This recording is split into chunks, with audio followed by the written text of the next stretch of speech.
बिस्मिल्लाहिर्रहमानिर्रहीम। अस्सलाम वालेकुम। मैं हूँ जवेरिया और आप देख रहे हैं जवेरिया फूड सीक्रेट। मैं उम्मीद करती हूँ आप सब लोग होंगे खैर व खैरियत के साथ। आज हम बनाने जा रहे हैं बहुत ही यूनिक और डिफरेंट रेसिपी जिसका नाम है क्रंची सूजी बार, जिसको बनाना है बहुत ही आसान। तो चलिए शुरू करते हैं। सबसे पहले हमें चाहिए एक पैन। अब हम इसमें शामिल करेंगे 1 कप देसी घी का।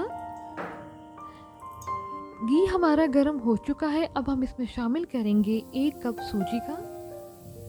यह मैंने मोटी सूजी ली है, आप चाहें तो बारीक भी यूज़ कर सकते हैं। और इसको मीडियम फ्लेम पे हम 4 से 5 मिनट हम इसको अच्छे से भून लेंगे। हाई फ्लेम पे हम इसको नहीं पकाएंगे क्योंकि इससे वो जल जाएगी और उसका जो सारा टेस्ट होता है वो ख़त्म हो जाएगा, इसलिए हम इसको मीडियम फ्लेम पे पकाएंगे। हमारी सूजी का कलर हो गया है चेंज। अब हम इसमें शामिल करेंगे ड्राई फ्रूट्स। आप चाहें तो कोई भी ड्राई फ्रूट्स ले सकते हैं और इसको मज़ीद 1 से 1.5 मिनट के लिए भून लेंगे। सूजी हमारी भून चुकी है, अब हम इसको निकाल लेंगे। अब हम एक पैन लेंगे, उसमें हम शामिल करेंगे 1 कप चीनी का और इसको बहुत ही लो फ्लेम पे हम इसको अच्छे से पका लेंगे। अगर हम इसको तेज़ आंच पे मेल्ट करेंगे तो इससे होगा कि जो हमारी सूजी बार है वो हो जाएगी कड़वी, इसलिए हमें इसको बहुत ही लो फ्लेम पे मेल्ट करना है।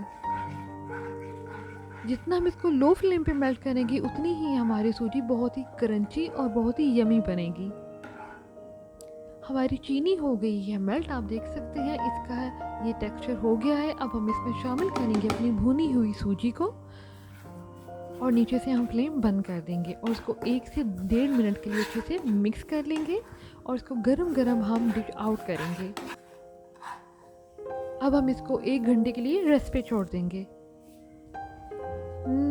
पूरे किचन में इसकी बहुत ही मज़ेदार खुशबू आ रही है और हमारा बहुत ही मज़ेदार क्रंची सूजी बार हो गया है तैयार। आप लोग इसको ज़रूर ट्राई कीजिएगा। वीडियो अगर पसंद आए तो लाइक करें, सब्सक्राइब करें एंड शेयर करें। दुआ में याद रखें।